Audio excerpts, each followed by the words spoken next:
मैं इसको क्रूज़ कराता हूँ 80 की स्पीड पे, फिर देखते हैं क्या फ्यूल इकोनॉमी यहाँ पर ये हमें शो करेगी। तो 80 की स्पीड पे गाड़ी चल रही है और फ्यूल इकोनॉमी शो कर रही है 18.7 kmpl की। बाकी ऐसे कुछ खराब रास्तों में का बेस मॉडल लीजिए, टॉप मॉडल लीजिए, तो 80 की स्पीड में ना आपको हल्का सा अगर फ्लैट रोड मिल जाता है तो 25 के आसपास भी वैल्यू जा रही है। अगर आप नॉर्मल हैचबैक देख रहे हैं तो उसके मुकाबले आपको काइलैक को ट्राई करना चाहिए। बाकी ऐसे बढ़िया से हाईवेज में तो काइलैक ऑटोमेटिक का मजा ही अलग है। सिग्नेचर मॉडल से आपको ऑटोमेटिक का ऑप्शन मिल रहा है, जो कि सेगमेंट में पहली बार है कि एक प्रॉपर टॉर्क कन्वर्टर ऑटोमेटिक इतने कम प्राइसिंग के साथ दिखेगा। तो दोस्तों फाइनली आज हमारे साथ है ऑल न्यू स्कोडा काइलैक। आज मैं आपके लिए स्कोडा काइलैक के ऑटोमेटिक अवतार का फुल डिटेल ड्राइव रिव्यू पेश कर रहा हूं। अगर आप स्कोडा काइलैक का ऑटोमेटिक लेना चाहते हैं तो आपको मिलेगा सिग्नेचर मॉडल के साथ। प्राइसिंग कितनी है इसकी? 10.59 लाख रुपीज़। अगर आप चाहते हैं सिग्नेचर प्लस में ऑटोमेटिक, आपको मिलेगा 12.40 लाख रुपीज़ में। और ये जो प्रेस्टीज टॉप मॉडल है ये कॉस्ट कर रहा है 14.40 लाख रुपीज़। क्या इसमें सारा गेम है, क्या कुछ स्पेशल मिल रहा है, वो आज की वीडियो में बात करने वाला है। किस तरीके से स्कोडा ने अपने ऑटोमेटिक ट्रांसमिशन को यहाँ पर ट्यूनअप किया है और किस तरीके से ये गाड़ी Maruti Brezza automatic, Nexon automatic, 3XO automatic, Sonet automatic और किया सिरोस ऑटोमेटिक से ज़्यादा बेहतर वैल्यू आपको देगी। क्योंकि यहाँ पर स्कोडा और फोक्सवैगन ऑफर करते हैं AQ250 गियर बॉक्स, जो कि ना अपने सेगमेंट के हिसाब से काफ़ी ज़्यादा आगे की बातचीत है। और किस तरीके से 1.0 TSI के साथ ये पूरा जो पैकेज है ना वो काम करने वाला है। 115 हॉर्स पावर, 115 हॉर्स पावर, साथ में आपको 178 Nm का टॉर्क, ये पूरा जो पैकेज है ना वो ऑफर करने वाला है। बाकी स्कोडा काइलैक को बॉस जानते हैं आप, काफ़ी ज़्यादा प्रैक्टिकल कार यहाँ पे स्कोडा इंडिया लाई है। बेस मॉडल की प्राइस यहाँ पर 7.89 लाख रुपीज़ है, जो कि करीब 8.5 से लेकर 9 लाख रुपए में सारी वैल्यू आपको दे रही है। लेकिन सेट पार्ट है कि बेस मॉडल में ऑटोमेटिक नहीं है, लेकिन 1.0 TSI है। तो ये गाड़ी ना मैनुअल के मुकाबले किस तरीके से ज़्यादा बेहतर फील होती है। जो मैनुअल में लोगों को थोड़ा से काइलैक के गियर बॉक्स आपको हैवी फील हो रहा है शिफ्टिंग में, उसके अलावा क्लच में थोड़ा सा हैवी आपको वहाँ पर एक्चुएशन फील हो रहा है, तो ऑटोमेटिक के साथ वो सारी चीज़ें ना किस तरीके से आपको प्रीमियम फील होगी वो सब देख लेते हैं। बाकी इस तरीके का 446 लीटर का बूट स्पेस है, जिसमें देखेंगे हमारा लगेज आप किस तरीके से लोड होता हुआ देख लेंगे। बाकी आज हम चल रहे हैं स्कोडा काइलैक ऑटोमेटिक को लेकर 100 किलोमीटर की ड्राइव में। खराब रास्ते किस तरीके से हैंडल करेगी, उसके अलावा हाईवे में गाड़ी 120 किलोमीटर पर आवर की स्पीड में किस तरीके से ग्लाइड करने वाली है, बाकी कितना ज़्यादा प्लांटेड फील होती है। बाकी ये जो कलर ऑप्शन है इसका नाम है ऑलिव गोल्ड कलर ऑप्शन। बहुत सारे कलर ऑप्शन है, लेकिन आप अगर स्पेशल चाहते हैं तो भाई एक ब्लू का ऑप्शन है, लावा ब्लू, जो कि केवल मिलेगा अपने प्रेस्टीज मॉडल वाले बंदों को। और ये एक सब कॉम्पैक्ट SUV है, 4 मीटर इसकी टोटल डायमेंशन है। सेगमेंट में काफ़ी अच्छा आपको इसमें देखिए व्हील बेस मिलता है 2566 mm का। बाकी आपको 189 mm का आपको इसमें ग्राउंड क्लियरेंस मिलता है।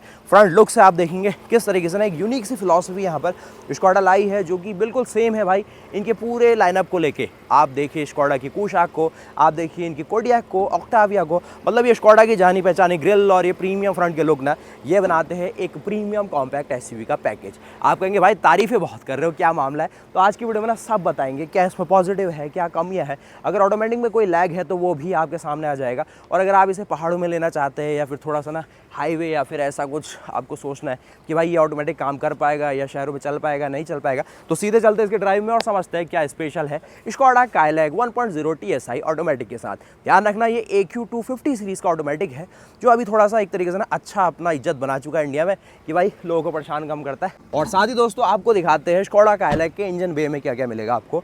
अब ऑटोमेटिक गाड़ी है तो थोड़े बहुत चेंजेस तो आपको मिलेंगे। ये स्कोडा काइलैक का 1.0 TSI इंजन जो बनाता है 115 horse power, 178 Nm torque, 6 speed manual आपको बेस मॉडल से मिलेगा। लेकिन second base model signature model से आपको ऑटोमेटिक का ऑप्शन मिल रहा है, जो कि सेगमेंट में पहली बार है कि एक प्रॉपर टॉर्क कन्वर्टर ऑटोमेटिक इतने कम प्राइसिंग के साथ दिखेगा। 10.59 लाख रुपीज़, यानी कि 10,60,000 रुपये की रेंज में करीब 12.5 से लेकर 13 लाख रुपए में एक प्रॉपर ऑटोमेटिक गाड़ी मिल रही है। और साथ ही सिग्नेचर मॉडल में तो 17 सेंटीमीटर का इंफोटेनमेंट भी मिल रहा है। तो बहुत सारी चीज़ें, अलॉय का भी ऑप्शन है। साथ ही इंजन का लेआउट अगर आप समझे तो यहाँ पर आपको 1000 सीसी का 3 सिलेंडर टर्बो पेट्रोल इंजन मिलता है, जो कि TSI सीरीज़ का है। और साथ ही यहाँ बैटरी आप देखने वाले हैं, कुछ यहाँ पर फ्यूज बॉक्सेस है, यहाँ पर इसका ECU देखने वाले हैं। नीचे आप देखेंगे AQ250 सीरीज़ का आपको ऑटोमेटिक गियर बॉक्स मिलता है, जो कि फोक्सवैगन स्कोडा अपनी नॉर्मली एंट्री लेवल कार्स में देता है। उसके साथ ही यहाँ पर किसी भी प्रकार की आपको कवरिंग नहीं दिखेगी, लेकिन फिर भी 3 सिलेंडर के मायने से ना काफ़ी ज़्यादा पावरफुल इंजन और काफ़ी ज़्यादा रिफाइंड यहाँ पर इसकी अपनी परफॉर्मेंस आती है। लेकिन इसको प्रूफ करने के लिए हम चलते हैं इसके ड्राइव में और एक क्विक नज़र ले लो भाई इसके इंटीरियर्स में कि क्या ये स्कोडा काइलैक एक प्रीमियम का जो एक टैग लाइन है अपने साथ वो आपको पसंद आएगा या नहीं। देखिए बॉस, हूबहू जो आपने प्रीमियमनेस अपनी पोशाक के अंदर देखी वही सिमिलर चीज़ें होंगी यहाँ पर भी। आप देखिए लगभग 25 सेंटीमीटर की आपको बड़ी सी स्क्रीन, 10 इंच की स्क्रीन है। साथ ही डैशबोर्ड के लेआउट को देखेंगे, काफ़ी प्रीमियम लेआउट है। यहाँ पर आप स्कोडा का वर्चुअल कॉकपिट देखने वाले भाई, बिल्कुल ऑडी वाली फील आएगी। उसके अलावा स्कोडा का 2 स्पोक आपको स्टीयरिंग व्हील, पैडल शिफ्टर किस तरीके से काम करेंगे ना हम वो भी देखने वाले हैं। बाकी यहाँ पर सारे एसी वेंट, हेडलैम्प्स के सारे कंट्रोल और यहाँ पर आपको इंजन स्टार्ट स्टॉप बटन। यह है आपका ऑटोमेटिक गियरबॉक्स का जो पूरा शिफ्टर सिस्टम है। पार्क है, रिवर्स है, न्यूट्रल है, ड्राइव और स्पोर्ट मोड है, प्लस माइनस करके हो जाएगा और साथ ही यहाँ से भी आप कर सकते हैं। उसके साथ ही यहाँ पर ऑटोमेटिक के तौर पे आपको क्लाइमेट कंट्रोल सिस्टम मिलेगा और कुछ एसी वेंट और ये सब चीज़ें आप देख पा रहे हैं। आपको यहाँ पर आपको एक पार्किंग ब्रेक और ये कुछ आर्मरेस्ट का ऑप्शन। सीट्स की क्वालिटी देखें, काफ़ी प्रीमियम है। एक बड़ी सी सनरूफ आपको इस गाड़ी के साथ मिल जाती है जो कि कुछ इस प्रकार की है, तो ये आप देखने वाले। और दोस्तों फाइनली हम आ गए स्कोडा काइलैक के इंटीरियर्स में। कुछ इस प्रकार के प्रीमियम इंटीरियर्स मिलते हैं, लेकिन आज का मेन मोटो है स्कोडा काइलैक ऑटोमेटिक को ड्राइव करना, किस तरीके से ड्राइविंग फील है। गोवा की सड़कों में आज हम हैं, अभी शहरों से बाहर निकल के हाईवेज के ऊपर आए हैं, तो काइलैक ना किस तरीके का माइलेज हमें दे रही है। तो बॉस यहाँ पर आप देखेंगे ना, जिस तरीके से हमने इसको बहुत ही घने ट्रैफिक में चलाया है और फ्यूल इकोनॉमी के नाम पे काफ़ी कम हमें वैल्यू मिली है, 6.6 किलोमीटर पर लीटर। बट यहाँ पर आज हम इसको अब हाईवे में चलाते हैं, फिर देखते हैं ये फ्यूल इकोनॉमी की जो वैल्यू है कितनी बढ़ती है और किस तरीके से स्कोडा काइलैक ऑटोमेटिक चलने में है, और जो AQ250 गियरबॉक्स है कैसा परफॉर्म करता है। बाकी जो लोग एक फन टू ड्राइव कार चाहते हैं, मैनुअल लेंगे या ऑटोमेटिक, वो आज देखने वाले हैं। बाकी यहाँ पर इसका गियर सेलेक्टर मैंने आपको दिखाया, जिसमें पार्किंग, रिवर्स, न्यूट्रल, ड्राइव और स्पोर्ट मोड मिलता है। ड्राइव में करके सेट करेंगे तो स्पोर्ट मोड का यहाँ पर आपके सामने ऑप्शन आ जाता है, जिसको प्लस माइनस करके आप गेयर चेंज कर सकते हैं। चाहे तो आप यहाँ पर जो पैडल शिफ्टर मिल रहा है उससे भी सारी चीज़ें कर सकते हैं। अभी सिंपली इसे रखते हैं डी मोड में, और अगर आप जैसे ही ब्रेक से पैर हटाएंगे तो किसी ऑटोमेटिक की कार की तरह ये आगे की ओर क्रीप करने वाला है। अब क्रीप करेगा तो 8 से लेकर 9 की स्पीड बिना किसी एक्सीलेटर के बढ़ेगी, लगभग 10 हो चुकी है। तो जैसे ही एक्सीलेटर देंगे तो हल्का सा कैलकुलेशन करने के बाद ये आपको अच्छी स्पीड आगे की ओर देता है। बाकी स्कोडा काइलैक ना अपने में बहुत ही ज़्यादा प्लांटेड ड्राइव आपको देती है। देखिए कितने जल्दी आप 80 किलोमीटर पर आवर की स्पीड में आगे पता भी नहीं चलेगा आपको, और ये सारा मामला अभी डी मोड में हो रहा है। अब देखिए यहाँ पर जो फ्यूल इकोनॉमी है ना वो धीरे धीरे बढ़ रही है और 101 की स्पीड अचीव हो रही है। मैं इसको क्रूज़ कराता हूँ 80 की स्पीड पे, फिर देखते हैं क्या फ्यूल इकोनॉमी यहाँ पर ये हमें शो करेगी। तो 80 की स्पीड पे गाड़ी चल रही है और फ्यूल इकोनॉमी शो कर रही है 18.7 kmpl की। तो क्या ये सारा माइलेज आपको रियल लाइफ में मिलेगा, क्या सारी चीज़ें होंगी, वो आगे की ओर देखते रहते हैं। उसके अलावा जो आज की हमारी ट्रिप शुरू हुई थी सुबह से, तो हमने 30 किलोमीटर ये ऑटोमेटिक गाड़ी को चला लिया है करीब 1.5 घंटे के अंदर, और बहुत ही घना ट्रैफिक मिला। उसके साथ काफ़ी पतली पतली गलियाँ थी, तो वहाँ पर फ्यूल इकोनॉमी हमें 6.7 kmpl के आसपास मिली। लेकिन जैसे ही देखिए यहाँ पर अभी हम उतराई चढ़ाई वाले फ्लाईओवर्स और इनमें चल रहे हैं 80 की स्पीड क्रूज़ करते हुए, तो यहाँ पर हमें फ्यूल इकोनॉमी 11, 12, 18 इस रेंज में एवरेज हो रही है। तो किस हिसाब से आपको अगर एवरेज रखे तो 13 to 14 kmpl का आपको यहाँ पर फ्यूल इकोनॉमी मिलने वाली है। बाकी इसको आप बढ़ा भी सकते हैं क्रूज़ कंट्रोल को ही। तो देखिए मैं इसको यहाँ पर बढ़ाते बढ़ाते 100 की ओर ले जाऊँगा। तो अगर आप इसे 100 की ओर ले जाते हैं ना, तो देखिए क्रूज़ कंट्रोल मैंने 100 पे सेट कर दिया है, और यहाँ पर फ्यूल इकोनॉमी ये मुझे शो कर रहा है 10.2 से शुरू हुआ था, अब 20 के आसपास जा रहा है, क्योंकि फ्लैट रोड यहाँ पर आ गई है। और 20, 14, 13, 12 ऐसे एवरेज होते होते एक बीच की वैल्यू अगर आप पकड़ेंगे तो 13 मुझे बार बार दिख रही है।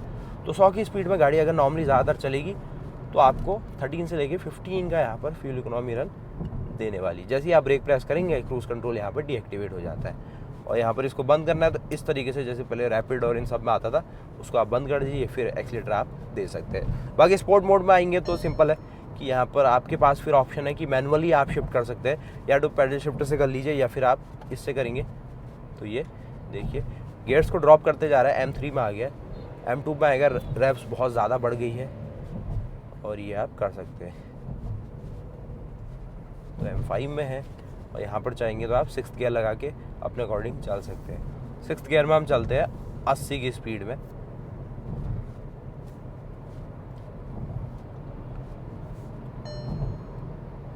एटी की स्पीड के आसपास हम अभी है, और फ्यूल इकोनॉमी हमारी फिर फ्लक्चुएट कर रही है ऊपर नीचे, और क्रूज़ में ज़्यादा बेहतर फ्यूल इकोनॉमी मिल रही थी। अभी फ्यूल इकोनॉमी 7, 8 ऐसे करके फ्लक्चुएट करने लग गई है, और जब हमारा यहाँ पर क्रूज़ कंट्रोल इसी वैल्यू के साथ था तब 19, 18 ऐसे फ्यूल इकोनॉमी क्रूज़ कर रही थी। तो जहाँ पर क्रूज़ कंट्रोल है ना वो हर बार आपकी मदद करता है एक अच्छी माइलेज निकालने में। तो 21 शो कर रहा है। और वहाँ भी देखिए जो फ्यूल इकोनॉमी ना धीरे धीरे बढ़ रही है, 7.2 आ गई है, लेकिन पहले जो बहुत कम थी उसको एवरेज होने में टाइम लगेगा। तो 80 की स्पीड में ना आपको हल्का सा अगर फ्लैट रोड मिल जाता है तो 25 के आसपास भी वैल्यू जा रही है। लेकिन देखना जैसी थोड़ी चढ़ाई आएगी तब ये 13 से 14 की रेंज में आ जाएगा। 19, 18 फ्यूल देना पड़ रहा है इसको, तो 16, तो मोस्टली वही है 15, 16 ऐसी आपको माइलेज की वैल्यू यहाँ पर मिलेगी। बाकी स्कोडा काइलैक की जो अपनी सस्पेंशन ट्यूनिंग है, स्टीयरिंग रिस्पॉन्स है, काफ़ी प्रिसाइज लगेगा। आप जहाँ चाहते हैं गाड़ी वहाँ जाती है। जैसे पहले हमने स्कोडा की रैपिड चलाई है, अगर आप अभी हाल फिलहाल में देखें स्कोडा की कुशाक चलाई है, तो उन सभी गाड़ियों में ऐसी ही आपको स्टीयरिंग फील मिलती है, क्योंकि काफ़ी पसंद करते हैं लोग। वहीं कंपटीशन में अगर आप वेन्यू की ओर देखें, सोनेट की ओर देखें, तो उनमें उतनी बेहतर स्टीयरिंग रिस्पॉन्स आपको नहीं मिलता है। और जैसे ही आप एक्सीलरेटर इनपुट देंगे तो फ्यूल इकोनॉमी आपकी गिरने वाली है। तो जो ऑटोमेटिक मॉडल बना है ना, वो उन लोगों के लिए बना है जिन्हें आराम से गाड़ी चलानी है। लेकिन जिसे फन टू ड्राइव कार ज़्यादा पसंद है, तो वो अभी भी काइलैक का जो मैनुअल मॉडल है, जिसमें आपको 6 स्पीड का मैनुअल ट्रांसमिशन मिलता है, भले ही बेस मॉडल हो या फिर टॉप मॉडल, उनके लिए वो बेस्ट चॉइस होने वाली है। और जो एक्सेलरेशन आपको मैनुअल के साथ मिलेगा ना, वो ऑटोमेटिक थोड़ा सा आधे से लेके 1 सेकंड का टाइम लेता है, कैलकुलेट करता है कि गियर कौन सा सेलेक्ट करूँ मैं, उसके अकॉर्डिंगली वो आपको एक्सेलरेशन देने वाला है। बाकी आप चाहे तो ये पैडल शिफ्टर की मदद से, जो सिर्फ टॉप मॉडल वालों को मिलेंगे, आप थोड़ा तो जो मैनुअल वाला मज़ा है वो ज़रूर ले सकते हैं। ये देखिए, सिर्फ पैडल शिफ्टर से ही ये जो आपको पुश मिलता है ना, ये मैनुअल की अपनी पहचान है, जो कि यहाँ पर ये जो अपना ऑटोमेटिक है वो भी पैडल शिफ्टर और ये जो आपको स्पोर्ट मोड मिलता है उसकी मदद से कर ही देता है। बाकी हाईवे हो, ख़राब रास्ते हो या फिर पतली पतली गलियाँ हो, स्कोडा काइलैक बढ़िया काम कर रही है। एक तो उसकी लंबाई 4 मीटर से कम है, तो काफ़ी आसान है इसको चला पाना, और सस्पेंशन भी काफ़ी वेल ट्यून है। बॉडी रोल और पिचिंग वाली दिक्कत इसमें नहीं है। स्टीयरिंग बिल्कुल वेल कनेक्टेड फील कराता है आपको। बॉडी में कोई साउंड नहीं आती है। इंजन में जो टॉर्क है वो भी काफ़ी अच्छा है। आरपीएम काफ़ी अच्छी तरीके से बढ़ जाते हैं इसके, और फ्यूल इकोनॉमी भी ठीक है इसकी। अगर आप नॉर्मल चलते हैं हाईवेज़ में ज़्यादातर, तो आपको 19 से लेकर 16 के बीच में मिलने वाला है। ज़्यादा ही अगर क्राउडेड, अगर आपके वहाँ ट्रैफिक है, तो 7-8 का आसपास का आपको फ्यूल इकोनॉमी मिलेगी। लेकिन नॉर्मल सा ट्रैफिक है तो 11-12 के आसपास की फ्यूल इकोनॉमी मिलने वाली है। वैसे जो काइलैक है ना, उसको चलाने का जो असली मज़ा है वो आएगा हाईवेज़ में आपको। पहाड़ों में थोड़ा ये है कि गियर शिफ्टिंग गाड़ी ज़्यादा मांग सकती है, कि अगर आप पुश कर रहे हैं तो ठीक है, लेकिन चौथे गियर में अगर कहीं मोड़ आता है, फिर आपको चाहिए कि हल्का सा आपका जो गियर है वो दूसरे या तीसरे में हो, तो इंजन अच्छा टॉर्क बनाएगा, जहाँ पर उसका जो रैप बैंड है वो उस टॉर्क को दे पा रहा हो। बाकी ऐसे बढ़िया से हाईवेज़ में तो काइलैक ऑटोमेटिक का मज़ा ही अलग है। कोई चिंता नहीं, डी में डाल दीजिए इसको, वो अपने अकॉर्डिंग बढ़िया शिफ्टिंग कर रहा है। देखिए, बाकी इसके बाद हम इसको ले चलेंगे पहाड़ों की ओर। वहाँ पर देखेंगे किस प्रकार से, जैसे मैनुअल में आपको अच्छी इंजन ब्रेकिंग और वो सब मिल जाती है ना, तो क्या ये ऑटोमेटिक भी आपको दे पाएगा या फिर ब्रेक्स का ज़्यादा आपको इस्तेमाल करना पड़ेगा, वो सब देखने वाले हैं। लेकिन जितना हल्का हल्का यहाँ पर नॉर्मल से ढलान और वो सब आ रहा है ना, आइडिया तो लग रहा है कि गाड़ी काम कर रही है ठीक ठाक। बाकी बॉडी रोल और वो नहीं है, मतलब इसमें ज़्यादा ऐसा कि ऐसे झोंक खा रही हो गाड़ी, जहाँ चाहते हैं आप वहाँ जाती है। थोड़ा सा हाइट ज़्यादा है तो वो अंतर तो रहता ही है। बाकी जो पहले पोलो लोग लेते थे 8 लाख 10 लाख में, वो अब यहाँ पर 9 लाख बेस मॉडल में काइलैक भी आपको उसी तरीके से दे पा रही है। बाकी अपना जो सारा सिटिंग स्टांस है, किस तरीके का कंफर्ट है, क्या सीट है, वो आप देख ही रहे, बढ़िया सा लगेगा आपको, कोई समस्या नहीं इसमें। तो अभी इसी प्राइस सेगमेंट में इससे बड़े सेगमेंट की गाड़ियाँ, अगर कुशाक को देखें तो उसका मिड मॉडल मिल जाता है, या फिर क्रेटा और सेल्टॉस, उन सब का मिड मॉडल मिलता है। लेकिन पूरा पैकेज अगर चाहिए तो ये गाड़ी इस तरीके से दिख रही है, जिसमें आपको अलॉय से लेके हेडलैम्प से लेके सारी चीज़ें वही प्रीमियम वाले सेगमेंट की मिलती है। बस ये है कि साइज़ आपको 4 मीटर से कम मिल रहा है। बाकी इंजन भी काफ़ी पोटेंट है अपने सेगमेंट के हिसाब से, जिसमें आपको 115 हॉर्स पावर और 178 Nm का टॉर्क मिलता है। अब आज जितनी हमारी ड्राइव रही, लगभग हम इस गाड़ी को 200 किलोमीटर से ऊपर चला लेंगे, आना जाना और मैनुअल ऑटोमेटिक करते हुए। तो गाड़ी चलाने में बिल्कुल आसान है, थकावट आपको नहीं होती है, विजिबिलिटी बिल्कुल प्रॉपर आती है। साथ ही बाहर की जो रोड नॉइज़ है वो भी सिर्फ टायर्स की, आपको जो इस सीमेंट की रोड में धड़ सी आती है, बस वही फील करेंगे। उसके अलावा वैसी वाली साउंड कुछ नहीं है। हॉर्न अगर आप यूज़ करते हैं तो वो भी बहुत हल्की सी साउंड आती है अंदर। तो कैबिन काफ़ी वेल इंसुलेटेड है। और उसके अलावा ठीक है गाड़ी, अगर आपको ऐसा फैमिली कार चाहिए, अभी तक नॉर्मली हैचबैक, फ्रॉन्क्स, बलिनो इन सेगमेंट में देख रहे थे, तो इसमें आप ट्राई कर सकते हैं। और स्कोडा ये भी कह रहा है कि भाई मेंटेनेंस हमने सस्ती रखी हुई है, और किसी भी तरीके से अगर आप अभी तक सोच रहे थे कि स्कोडा महंगी पड़ेगी बाद में, तो वो अब दिक्कत नहीं है। लोकलाइजेशन बहुत कर लिया है लोगों ने। आप बताइए कैसी लगी आपको ये गाड़ी। उसके अलावा इस गाड़ी में बहुत सारा कंटेंट आपके सामने पेश करेंगे। मेन है जो इसके लोअर मॉडल है, जो लोगों को सबसे ज़्यादा वैल्यू फॉर मनी लग रहे हैं, और जो फ्यूल इकोनॉमी रन ये गाड़ी रियल लाइफ में देने वाली है, यानी कि टैंक टू टैंक मेथड में, वो भी आपके सामने पेश करेंगे। नहीं तो ये जो इंस्टेंटेनियस है ये तो आपका 19, 20, 25, 14 ऐसे ही फ्लक्चुएट करता है। नहीं तो यहाँ पर आप देखेंगे जो एवरेज अभी 40 किलोमीटर हम गाड़ी को चला लिया है 1.5 घंटे में, उसमें ये लगभग 8 के एमपीएल के आसपास पहुँचने वाला है, जिसमें हमारी average speed 26 kilometre per hour है। इसमें हमने गाड़ी को हाईवे में काफ़ी पुश भी करा, और साथ ही इसको हमने गलियों में भी चला लिया है बहुत सारी जगह। अब आप इसको पुश करेंगे तो ये पुश कर लेता है, हल्का सा आधे सेकंड का टाइम लेता है कि कैलकुलेट करना है भाई इसको, आपको डाउन शिफ्टिंग चाहिए या अप शिफ्टिंग चाहिए। उसके अलावा अगर आरपीएम बैंड के हिसाब से देखना चाहे तो आरपीएम बैंड के हिसाब से यहाँ पर देख सकते हैं। डी मोड में अभी मैं हूँ और 63 किलोमीटर के आसपास, 65 के आसपास स्पीड है, और करीब 1500 आरपीएम पे इंजन चल रहा है। और जैसे ही देखते हैं क्या शिफ्टिंग हमें ये देने वाला है, तो इसकी पता कैसे चलेगा आपको। अभी देखिए 5th गियर में है, देखते 6th गियर है कब इंगेज करेगा।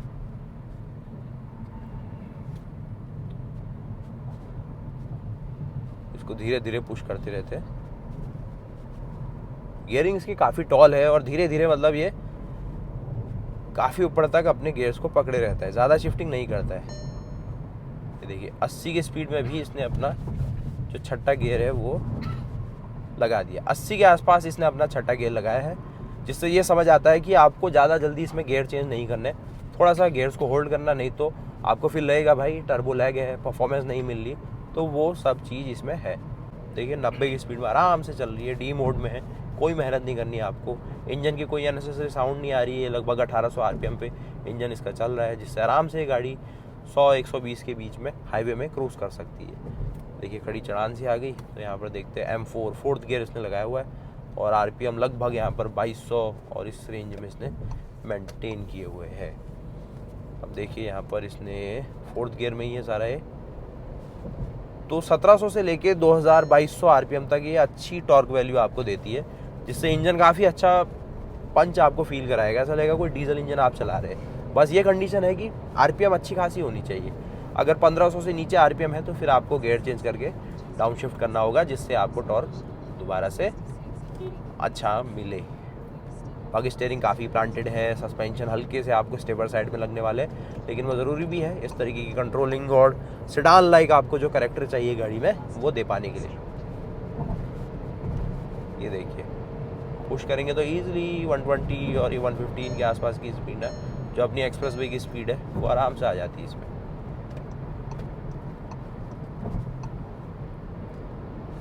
अब आगे भी आप देखेंगे स्कोडा की कुशाक आपको दिखेगी, जिसका साइज़ इससे थोड़ा सा ही बड़ा है। वैसे काइलैक चलाइए वो चलाइए, ज़्यादा अंतर आपको फील नहीं होगा। अब इसका साइज़ थोड़ा कॉम्पैक्ट है, तो ये शहरों में चलाने में आसान होती है, और उसके अलावा 4 मीटर से छोटी है तो सरकार कम टैक्स लगाती है इसमें, इसलिए इसकी प्राइस भी अच्छी खासी कम है अगर आप उस कुशाक और ये जो आपकी टाइगुन आती है उसके मुकाबले। बाकी उसका भी एक फेसलिफ्ट काफ़ी जल्द आने वाला है इसी साल। अब हाईवे के बाद हम पहुँच गए हैं ट्रैफिक के अंदर, और गोवा का ट्रैफिक है किस तरीके से धीरे धीरे आगे बढ़ रहे हैं। तो ऑटोमेटिक कार आपकी यहाँ पर पूरी मदद करेगी। जिस तरीके से मैनुअल में आपको क्लच हल्का सा हैवी फील हो सकता है, थोड़ा सा गियर शिफ्टिंग आपको हार्डर साइड में लग सकती है, लेकिन ऑटोमेटिक के साथ कोई दिक्कत नहीं। आपको ब्रेक को ही कंट्रोल करना है, ब्रेक छोड़िए गाड़ी आगे बढ़ेगी, ब्रेक लगा दीजिए गाड़ी रुक जाएगी। एक टॉर्क कन्वर्टर ऑटोमेटिक है, तो इस घने ट्रैफिक में वो कोई ओवरहीट और वैसी प्रॉब्लम भी नहीं है जैसे ड्राई डीसीटी के अंदर हो जाती है काफ़ी बार। और देखिए आराम से जैसे ही मैंने ब्रेक प्रेस करा है कोई शिकायत नहीं है। आप जैसे ही ब्रेक छोड़ेंगे तो गाड़ी 1 सेकंड का थोड़ा टाइम लगाती है, आधे सेकंड का, और आगे बढ़ जाती है। बाकी फ्यूल इकोनॉमी धीरे धीरे बढ़ रही है, 8.4 किलोमीटर पर लीटर के आसपास ही चले गई है। देखते हैं आगे तक क्या होता है। बाकी विजिबिलिटी देखेंगे तो विजिबिलिटी में आगे इतना देखिए हम इसके पास आए तो बॉनेट तो विजिबल है, उसके आगे कितना हमारी गाड़ी के आगे स्पेस क्लियरेंस है उनके बीच में वो दिख रहा है। उसके अलावा लाइट्स की परफॉर्मेंस भी काफ़ी सही लगेगी आपको, ये देखिए। और दोस्तों फाइनली यहाँ पर स्कोडा काइलैक के साथ हमारे 2 घंटे 21 मिनट का सफ़र पूरा हो गया है। करीब हमने 60 किलोमीटर गाड़ी को चला लिया है। काइलैक ऑटोमेटिक के साथ क्या फ्यूल इकोनॉमी मिली हमें, बहुत ही टाइट यहाँ पे ट्रैफिक हमें मिला। हाईवे में हमने देखा कि भाई अच्छी स्पीड भी हम मेंटेन कर पाए, और माइलेज भैया यहाँ पर 8.3 kmpl का हमें मिल पाया है। अब आप कहेंगे भाई आप तो 25 kmpl कह रहे थे, 19 kmpl कह रहे थे, तो वो आपको मिलेगा क्रूजिंग के टाइम पे। लेकिन अगर आपको थोड़ा ऐसे ट्रैफिक वाले रास्तों में चलना है, ख़राब रास्तों में चलना है और गाड़ी को पुश करना है, एक्सेलरेशन देखना है, तो वहाँ पर आपको 8 से लेके 10 का माइलेज दिखेगा, जिसको आप रियल मत मानिएगा। इसकी जो फाइनल जो माइलेज वाली रिपोर्ट है ना, वो अलग से मैं आपके सामने पेश करता हूँ। और गोवा में आज इस गाड़ी को हमने पूरा टेस्ट करा है। सस्पेंशन वाइज गाड़ी बिल्कुल पास होती है, स्टीयरिंग वाइज भी काफ़ी अच्छा रिस्पॉन्स आपको मिलता है, और इंजन का जो अपना परफॉर्मेंस है वो तो अच्छा है ही। बाकी ऑप्शन के तौर पे आपके पास दो ऑप्शन है, या तो मैनुअल ले लीजिए या फिर ऑटोमेटिक में आ जाइए। और ऑटोमेटिक में ऐसी कोई कमी नहीं है, सिर्फ ये है कि आधे से लेके 1 सेकंड का आपको थोड़ा सा टाइम लगेगा कि जब आपको जो आपने थ्रॉटल दिया है उसके बाद इंजन जो आपको रिस्पांस देगा। लेकिन इसके लिए आपको जो स्पोर्ट मोड है और जो पैडल शिफ्टर है वो मदद करने वाले हैं। बाकी परफॉर्मेंस और उन सब चीज़ों में भाई काइलैक ज़बरदस्त साबित हुई। तो as such as a automatic car जो आपको टॉप मॉडल 16-17 लाख रुपए मिल रही है, और बेस मॉडल अगर आप देखें तो 13 लाख रुपए के आसपास है, तो ऐसा कोई नेगेटिव नहीं है इसमें। इंजन काफ़ी अच्छी तरीके से ऑटोमेटिक के साथ काम कर पा रहा है, और जिस पर्पज़ के लिए इस ऑटोमेटिक को बनाया गया है ये अच्छे से काम कर ले रहा है। अब जो थोड़ा सा ज़्यादा ही पुश करता है तो वहाँ पर भी साथ दे रहा है, और जो आराम आराम से चलना चाहता है तो वहाँ पर भी कोई ऐसा जर्क आपको फील नहीं होगा जब गियर शिफ्टिंग हो रही है। सिर्फ इतना जर्क होगा कि जब पहले से दूसरे गियर में जा रहा है तब पता चलता है हल्का सा कि शिफ्टिंग हुई है, फिर दूसरे तीसरे के बाद आपको नेग्लिजिबल जर्क यहाँ पर दिखते हैं। तो जैसे अभी हमारा मैनुअल में 3rd गियर लगा हुआ है, इसको हम डी में कर देंगे, तो इसने डाउन शिफ्ट करा। डाउन शिफ्ट में आपको पता ही नहीं चलेगा, सिर्फ अप शिफ्ट में आपको हल्का सा लगेगा कि थोड़ा सा इसने शिफ्टिंग करी है, वो हर ऑटोमेटिक में पता चल जाता है। बाकी जो लोग परफॉर्मेंस और उसके लिए ले रहे हैं तो ये तो भाई अच्छे से काम कर ही रहा है, तो वो आपके साथ भी करेगा ही। तो बताइए मुझे कैसी लगी आपको स्कोडा काइलैक, और उसके अलावा जो नाइट ड्राइव इसका जो परफॉर्मेंस और वो सारी चीज़ें ना, तो बाहर की जो विजिबिलिटी है वो आपको सही सी लगेगी।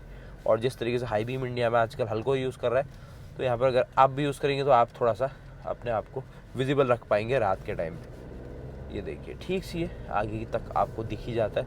बाकी अभी तो शाम ही हुई है, थोड़ा रात का भी अभी सफ़र हमारा बाकी है। देखिए हाई बीम ऑन करते कितनी अच्छी विजिबिलिटी आपको देती है। और बेस मॉडल में भी एलईडी है, लेकिन वो थोड़े से अलग पैटर्न में है, उसकी वीडियो अलग से दिखाएंगे आपको। बाकी ये स्कोडा काइलैक का टॉप मॉडल प्रेस्टीज है। प्राइसिंग इसकी ऑटोमेटिक में है 14.40 लाख रुपीज़, और एक तरीके से काफ़ी सारी डील है ऐसा कुछ। बाकी सस्पेंशन भी काफ़ी मैच्योर से आपको लगेंगे, ऐसे गाड़ी झोल नहीं खाती है, इधर उधर नहीं भागती है। और अगर आप नॉर्मल हैचबैक देख रहे हैं तो उसके मुकाबले आपको काइलैक को ट्राई करना चाहिए, जिससे क्या होगा कि आपको एक ज़्यादा प्रीमियम फील आए उसी सेम बजट सेगमेंट में। बाकी जो स्टार्टिंग में हमने बात करी थी कि ब्रेजा ऑटोमेटिक ज़्यादा बेहतर रहेगी या फिर काइलैक ऑटोमेटिक रहेगी, तो काइलैक ऑटोमेटिक में आपको दो चीज़ें हैं। एक तो TSI इंजन है जिसको थोड़ी सी RPM चाहिए होती है जहाँ पर वो अच्छा परफॉर्म कर पाए। वहीं ब्रेजा ऑटोमेटिक के साथ है कि वो लो एंड के साथ ही जैसा परफॉर्म करता है टॉप एंड तक वैसा ही रहता है। और कुल मिला के वैसे देखा जाए तो TSI के साथ ये जो ऑटोमेटिक ट्रांसमिशन का कॉम्बिनेशन है ये कई गुना बेहतर है ब्रेजा के मुकाबले। और चला के भी देखिएगा आप एक बार। बाकी मेरी तो यही राय है कि अगर आप थोड़ा सा कॉम्पैक्ट SUV में प्रीमियम का आनंद लेना चाहते हैं तो इसका प्रेस्टीज वेरिएंट एक बार ट्राई कीजिएगा। बाकी आज गोवा में काफ़ी ज़्यादा ट्रैफिक हमें मिला, और जिससे जो माइलेज है वो भी थोड़ा सा कम आपको दिखा पाए। और जो स्टार्टिंग में कहा था कि किसे मैनुअल लेनी चाहिए किसे ऑटोमेटिक, तो जिसे ज़्यादा थ्रिल पसंद है, ज़्यादा एक्सेलरेशन का मज़ा लेना है, तो वहाँ पर मैनुअल ले सकता है। करीब 1 लाख रुपये सस्ता एक शोरूम में कॉस्ट करता है। और जिसे आराम से चलना है, कोई झंझट नहीं, कोई गियर क्लच कुछ नहीं देखना है, तो वहाँ पर जो ऑटोमेटिक है वो भी अच्छी परफॉर्मेंस आपको दे देगा। और दोनों में से अगर कुछ भी ले लेंगे ऐसा कोई गलत चॉइस नहीं होगी, क्योंकि नॉर्मली अगर चलना है तो ये दोनों ही अच्छा परफॉर्म कर रहे हैं। बाकी ऐसे कुछ ख़राब रास्तों में काइलैक का बेस मॉडल लीजिए, टॉप मॉडल लीजिए, कोई समस्या आपको नहीं आएगी। तो उम्मीद है कि आपको वीडियो पसंद आई होगी। एक बार रैंक कर दीजिएगा इस गाड़ी को और बताइएगा कैसी लगी आपको ये काइलैक। और अलग अलग जो इसमें मैंने टेस्ट की है, जो सारी चीज़ें हैं वो मैं आपको अलग अलग वीडियोज़ में बता दूंगा। तो वीडियो को जरूर लाइक करना, चैनल को जरूर सब्सक्राइब करना। मिलते हैं फिर नए वीडियो के साथ, तब तक के लिए जय हिंद। और अपनी राय ज़रूर देके जाना कि स्कोडा काइलैक में क्या स्पेशल आपको लगा, क्या कमी पेशी स्कोडा इंडिया से अभी भी इसमें रह गई, और क्या कुछ स्पेशल स्कोडा इंडिया ने इस गाड़ी के साथ किया हुआ है।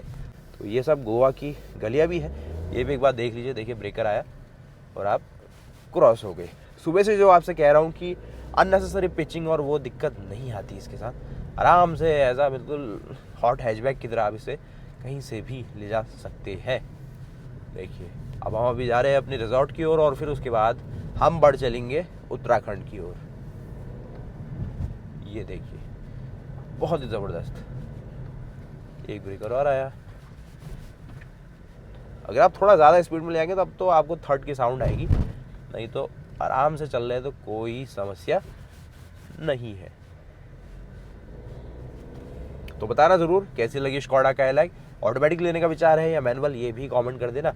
और रिलायबिलिटी और इसकी चिंता है अब करने की ज़रूरत नहीं है, क्योंकि जो AQ250 है ना, ये गेयर बॉक्स अच्छा परफॉर्म कर रहा है इंडिया के हिसाब से, और अभी कोई ऐसी बड़ी समस्या इसने हमें नहीं दिखाई है। देखिए ब्रेकर ही ब्रेकर आपको मिलेंगे गोवा में, जो कि आप आराम से क्रॉसओवर कर सकते हैं। कुछ देर में हमारा जो रिजॉर्ट है वो भी आने वाला है। ये गोवा ट्रैफिक पुलिस, और यहाँ पे जो अपना रिजॉर्ट है वो आ गया है।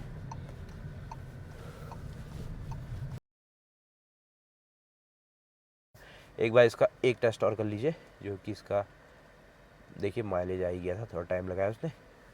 अरे ये 8.3 की MPL 63 किलोमीटर चली है, जो कि मैक्सिमम यहाँ पर ना जो हमने आज ट्रैफिक इनकाउंटर करा है गोवा में उसके वजह से हुआ है, और जो पुश करके हम इस गाड़ी को लाया है, यानी कि फुल ऑन परफॉर्मेंस मोड में है।